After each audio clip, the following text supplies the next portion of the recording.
Hello, and welcome to China Forum, the leading program for discussing the latest in trends and development in modern Chinese culture, politics, economics, and social issues.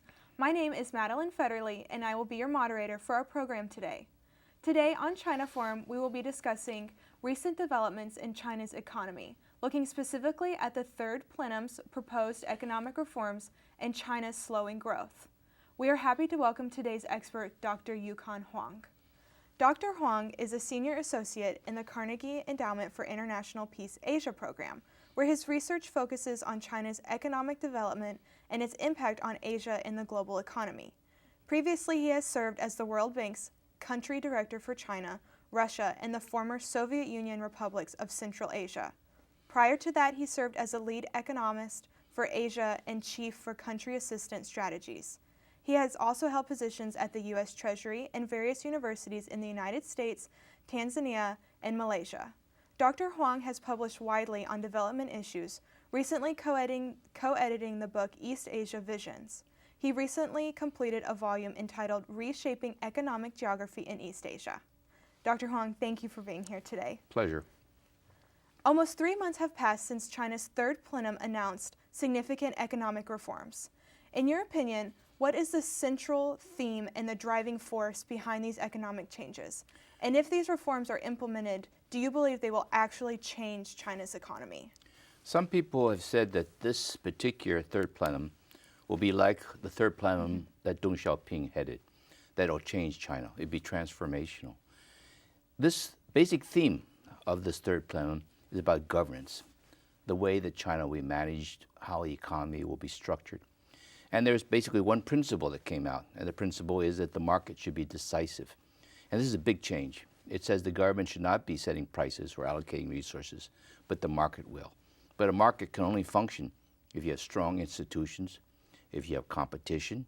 So some of the basic requirements for the market to perform its role currently does not exist in China. So it's going to take time. Then there are what I call three primary themes affects the governments and the administration of China. The first is the unification of the rural sector and the urban sector. Traditionally in China, they've been dealt with separately. Now they're being seen as an integrated whole. The second issue is trying to actually equalize or level the playing field between the state enterprises and the private sector. And the third is the relationship between Beijing and the provincial governments. So these are the three unifying themes. And then the document gets into how you do this. And it focuses on monetary policies and it focuses on fiscal policies. But that in a nutshell is what the third plenum is all about. And do you think that these forms, if implemented, can actually change China's economy? I think it will. It could be. And the whole question, of course, is will they implement this? Can they? And the first thing we have to realize is this is an agenda for at least the remainder of this decade. And in my view, probably longer, if they take it seriously. And the fact that they were so specific this time, the third plenum document had 60 points, 16 sessions. It was much more precise, much more detailed than I would say the third plenum documents of the previous senior leadership. The fact that they've created two important coordinating committees, one dealing with the economy and one dealing with security, and that both of these committees will be headed by President Xi Jinping is significant. Because he's actually saying, I'm going to take responsibility for this. It no longer will be diffused within the system. So I think they've signaled their intention, but doesn't mean, of course, that they will act upon it. That still remains to be seen. So going back to one of your three themes that you identified, how involved do you think the central government will be in implementing these reforms? And like you said, this could potentially give rise to greater, communication, coordinates with China's provinces. Why is that important? What makes China really different?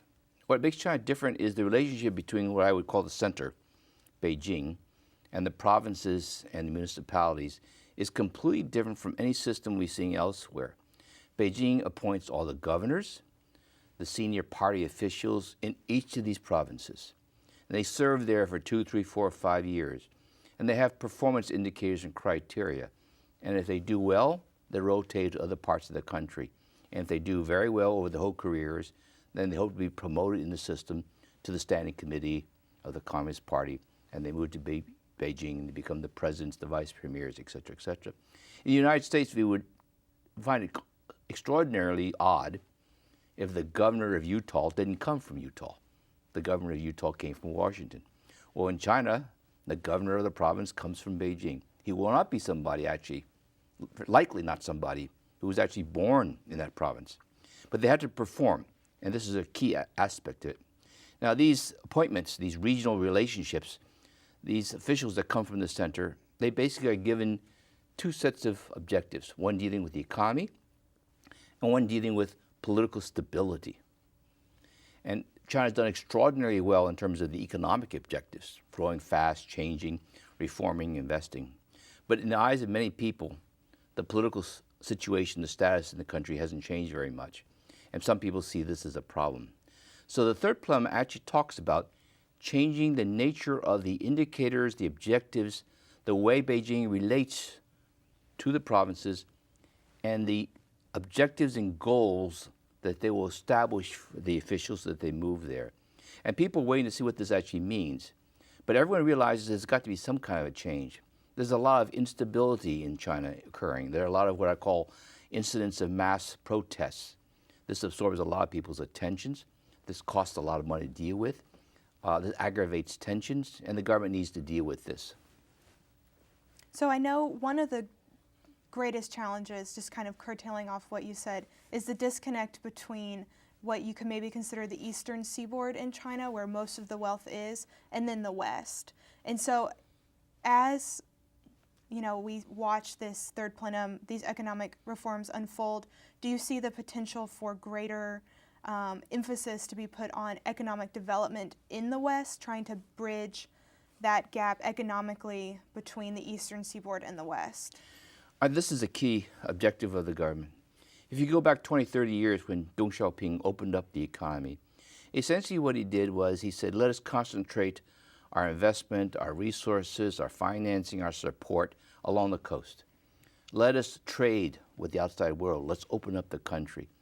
So in doing so, you see Guangdong, Fujian, Shanghai, Beijing, they get a lot of money, they get a lot of infrastructure, a lot of the so-called migrant workers come from the interior, they all go along the coast really takes off.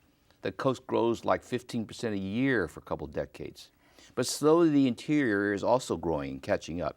But nevertheless, by relative income standards, the interior is much poorer than the coastal areas, even though the lives have also improved. So over the last 5, 6, 7, 8, 10 years, the government is slowly saying we've got to redress this regional imbalances. We've got to invest more in the interior, particularly in the far west, and then also in the central provinces. Now this has actually caused the interior provinces to grow faster than the coast in the last 3 to 4 years. But it has a heavy cost because the investments in the interior don't generate the same kinds of productivity increases, the profitability of investments along the coast. So while there is what I would call a regional balancing, greater equality occurring between the interior and the coast, it has cost consequences. And this is showing up actually in some of the debt problems that's showing up in China. You're not getting such a high rate of return. The credit is not generating production as rapidly, so debt is building up. And this is now a tense issue because you can't afford to have the debt burden increase, but nevertheless you have this equity objective in trying to improve the situation inside in the interior provinces in China. Now, how will these reforms affect the migrant workers that come from maybe the western, more rural areas into the eastern, more urban areas? Now, the migrant workers is a phenomenon I don't think we've seen in terms of the scale or significance anywhere else in the world. There are 250 million migrant workers who move from rural to urban areas, and many of them moved across provincial boundaries. 10 or 15 years ago, their salaries would have been maybe half that of what I would call the formal established residents in these cities. But their salaries have increased very rapidly because they're in short supply now. So their salaries have actually come up to the same levels as other people with formal residency in these cities. But migrant workers often do not come with their families because they do not have access to health and education services. They're not eligible to buy houses. They can't enter certain kinds of labor exchanges as others can, so they're discriminated in a way. And they don't consume as much as others because they have no opportunities and they don't have the security to do so. So this is a big issue in China. And part of the third plenum decision is to try to see how and at what speed migrant workers can be given the same rights, social services, the rights to live, the right to work wherever they want to, as others who are what we call the established residents in the coastal areas of China. This is going to be a contentious issue. It's an equity issue, it's a political issue, but it also affects the growth of the economy. Because if they had these rights, they would actually spend more. And if they spend more, China would actually be able to grow much faster than it currently is. So talking about growth, we know that China has grown significantly in the last decade. And in 2010, China's growth rate reached 10.3%. However, this last year in 2013, China only grew by 7.7%. Why do you think China's growth has dropped by 2.5% in the last 3 years? And is this slowing growth rate something that the Chinese leadership needs to be concerned with? You have to put China's growth experience into perspective. They've been growing at around 10% a year for almost 3 decades, from 1980 to 2010. You cannot continue to grow at 10% a year when your income levels has increased dramatically. It started off as a low-income country, is now upper-middle-income country. What do we know about the experiences of other countries that have gone through the same kind of process? Essentially, it's Japan, it's Korea, it's Singapore, it's Taiwan. They also grew at rates like 8, 9, 10% a year for decades. And then at a certain income level, that income level turns out to be around $10,000 per capita, growth rates decline. China's per capita GDP in purchasing powers indicators deflated is now around 8,000. And they're going to decline, and it turns out that first fall is in the range of about the 7-8%. And if you're successful, you actually find it that you're fortunate to grow at 7-8% for maybe 5, 6, 7, 8 years, and then it goes down to 5 to 6. Eventually, if you're very successful, you are what you see in Europe and the United States. The economy is growing at 2 to 4% a year. So this is a natural decline. And whereas many people see this as a collapse or something, a problem, the real issue is it is something actually that should be managed. If you can grow at 7, 8% for 7, 8 years, this should be a success. You're not going to grow at 10% anymore, but 7%, for example, for the rest of this decade would be a very good outcome, provided that it is high quality, that is sustainable, that's environmentally better than has been in the past, provided also that's more egalitarian in terms of the differences between the poor areas and the rural areas, the urban areas and rural areas, the coastal provinces and the interior. So it's the quality of growth that will matter in the coming years, not so much as speed. So do you think in order to manage the gradual decline in growth, is this something that the leadership needs to be very involved with, or is this something that you think will just unfold naturally? Well, this is it's sort of like an ironic situation. It's a very delicate situation in terms of managing this transition from 10% down to 7%. It's more difficult than it would have been because they have a debt problem. They built up a lot of debt because they had this huge stimulus program in response to the global financial crisis. So in some ways, they have less resources to manage this. There's more tension in the system because inequality is so high. There's also a lot of political aspirations, so that also makes it more difficult. So in some ways, there is a greater burden on the central leadership. But this is also an economy which is more market-driven.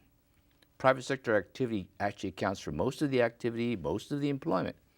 In that sense, unlike 20 years ago, the state, the central system, cannot determine what to invest, what to produce, what you should do. Even the mobility of people today is much freer than it used to be. The problem is the responsibilities are greater, the choices are more limited in some ways, but the ability of the government to influence it is also more limited. It's becoming like we see in the West. When people say, can the US or can the Europe, can they increase employment? Can they get growth going? And what we see, of course, is despite the best efforts, it's not that easy. So China has a situation whereas unlike the past, it has to rely upon the market to do things, but the problems are more complicated, more sensitive. So, yes, they have to play a role in terms of policies, but their direct levers to affect the outcomes are not as strong as they used to be. Now, earlier you mentioned that in the two new committees that were created in the third plenum, the economic and the security, how President Xi Jinping is the head of both of those. Does that mean that Xi really does hold, as the leader of those, the primary responsibility for managing China's growth? The appointment that he wanted to take formally the leadership of both of these groups is an interesting decision.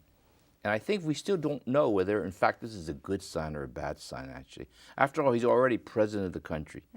He formally already has the top responsibility. So why should he want to take the leadership of these groups? You might think it should be delegated to somebody else who can spend full time on this effort. I think what he's trying to signal is a couple of things. And he's signaling, for example, it's the party that's going to be responsible for outcomes in the future. In the last 10 years, a lot of people expected many things to be the responsibility of what I call the formal government, the premier, the ministers, the administrative structures. He's actually establishing the point that he thinks change is going to come through the party system. That's different from the past. Now, we don't quite know what that means, because the implementation of actions is done through the ministries, through the formal government structures. But he's basically found that the formal government structures find it difficult to implement things because of what we call, and everyone else has been referring to, as vested interests. They can't coordinate across ministries, across sectors. So now they want to elevate it to one step up, and this is back to the party. So that's one thing that. Second thing I think he wants to show is that he's personally going to take charge of this. It's not going to be like in the past. Authority in various areas were split. There's a vice premier who deals solely with the financial sector. Anything dealing with the financial sector is that person's responsibility.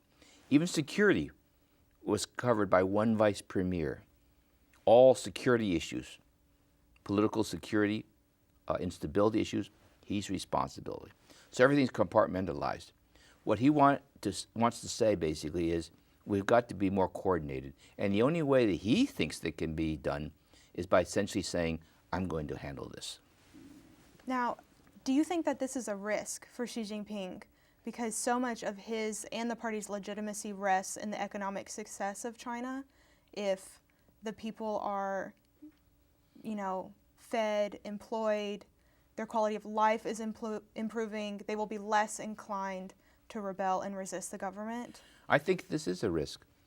By taking the responsibilities in both these key areas, which are both very complicated and difficult, he's also showing that I'm going to be held responsible if things don't work out. Now, if you go back to the previous 2 decades, the who won, Jiang Zemin and Zhu Rongji, it was a split divisions. He's going back and basically saying there were weaknesses in that structure. He's going back, and I see that he sees what he wants to accomplish. The model for that is Deng Xiaoping. He's going back and say Deng Xiaoping was a transformative leader. He basically took responsibility for both the political as well as the economic. And he thinks, for whatever his own insights into the system, he sees that as being necessary now in order to move to the next level. Now, Deng was dealing with what I would call a simpler set of problems, however. The China of 30 years ago was very, very poor. It needed only to invest in certain kinds of things. It didn't get engaged in foreign policies or global issues. It just kept to itself. So I think the questions that observers are waiting for and looking very carefully at, yes, Deng Xiaoping could handle everything, but it was in some ways a simpler world, internally and externally. It's not that way today. So is he actually taking on too much? Should he, in fact, delegate certain things more to others? And why hasn't he? And I think we don't know. That's something we have to watch. So say China's growth rate declines to roughly 6%. Do you think that the quality of life will continue to improve for the Chinese citizens? It's a kind of an interesting debate. They used to grow at 10%, now growing at 7 or 8. could potentially, and certainly will at some point, go down to 5 to 6. And people are wondering, how bad is this, or can they handle this? Now, in the West, this would be a strange question. In the U.S., we're trying to ask or see, can the U.S. grow at 2.5, 3? So why is 6 so bad? Okay. Now, what people don't quite realize is the following. 6% doesn't necessarily translate directly into improved living standards that we in the United States or Europe would associate with 6%. And the reason is that in China, they save and invest so much. Here in the United States, the investment rate is 15% of the GDP. In China, it's 45%, 3 times. The Chinese system saves 52% of the economy's income. Here, it's very, very small. Now, what that means, of course, is consumption levels in an absolute sense are much lower than one would expect, given the size of the economy. Now, does this make sense for China? It does, because if you invest a lot, you can continue growing, and you can continue to have improved living standards, which are very high, for a very long period of time. If you consume a lot today but don't invest, then tomorrow you basically have nothing to earn with and nothing to consume. So the Chinese model, very rapid growth, very high investment, also means keep consumption a little bit lower, invest a lot, so that can continue consuming rapidly in the future. So the 6% growth doesn't translate into 6% improvement in living standards, it's somewhat lower. The second issue is they still have massive inequality. You have to basically transfer income and resources from poor areas, from richer areas to poor areas, from the coastal areas to the interior, from the urban areas to the rural. If you don't grow, it's very hard to transfer. A big increasing pie, easier to do. But if that pie is not growing very rapidly, then you have a lot of political tensions. So this inequality issue, this question about heavy savings and investment and trying to keep this built for the future.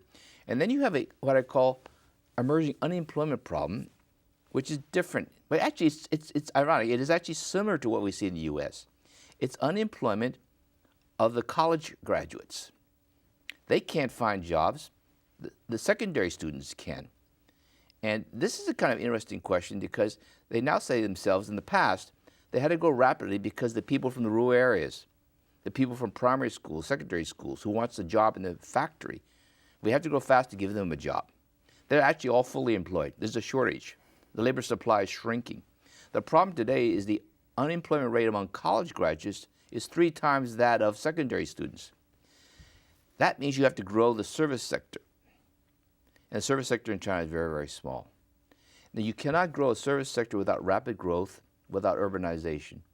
And for China to be able to do that, you still need fairly rapid growth. So this leads me into my question about the middle income trap. Mm-hmm. We know it's easier to go from a very poor country to a middle income nation than it is to go from a middle income nation to a rich country. Mm-hmm. Thus, one of the great questions facing China is whether or not it will be able to overcome this middle income trap and truly develop into a rich nation. Do you believe that China will be able to overcome this? The middle income trap was a concept which was developed over the last decade. People observed that developing countries, it was relatively easy to go from low to middle income. But relatively few developing countries were able to move from middle to high. And what they were looking at is Latin America. There are all these countries in Latin America at middle or upper middle income levels doing fairly well. And then somehow over the last several decades, they all stalled. Their growth rates declined. They never went further. And when you look at this globally, you realize that only about 10 countries over the last 20 or 30 years managed to go from middle to high income. Now, half of those were in East Asia. The other half were in the EU, the southern countries who basically became richer because they became part of the EU. And there's a few countries in Africa who got rich because of oil. So the only really serious, what I call normal developing countries are all in East Asia. And these were only Japan, Taiwan, South Korea, Singapore, Hong Kong. And these are in fact the only countries that went from middle to high. And that shows you that it's very hard, but it also asks the question, what do they have in common? And there's China going to follow the same model? And broadly, it is. It's broadly a model which says save a lot, invest a lot, trade, integrate yourself in the global economy, and if you do this very, very well, and you're able to increase productivity, you can escape the middle income trap. And critical in that is productivity increases, because your labor force is no longer expanding. There's a limit to how much you can invest. So at some point, at the upper middle income level, how do you get productivity to increase? And you can do it either through innovation, technology improvements. That's what's happening. That happened in Korea and Taiwan. You can do it through, in China, urbanization, moving more people from rural areas to urban areas, because the productivity in the urban areas is 3 times that in rural areas. So the mere movement of people to better paying and more productive jobs can increase growth by 1 to 1.5 percentage points for a fairly long period of time. So if China's urbanization strategy over the next decade, decade and a half is done well and is efficient and manages to get the best productivity out of these people, then China can escape the middle income trap. So that's why we hear so much emphasis on these urbanization campaigns. And right, and some people would say, this is odd. I never thought of urbanization as a growth driver. Because you can go to South Asia, and they look at these huge cities. They don't see productivity increases. They don't see growth. They just see slums or pollution. So some people think urbanization has a lot of negative consequences. And that's why I say it has to be efficient urbanization. It has to be well-managed urbanization. China is somewhat unique compared to other Asian cities. Its largest cities are very large, but you don't see the same levels of slums, of beggars that you see elsewhere. And that's because they control their migration. Now this is very tricky, because when you control the migration, you also prevent people from coming. So it has this negative consequence in the sense that urban incomes are 3 times rural in China. That's the highest in the world. So they actually need more people in the cities. But they also are worried that they'll get these slums, they'll get more pollution. They're already heavily polluted. But the real issue is, as identified in the 3rd plenum, that urbanization, we want it, but we have to do a better job at it.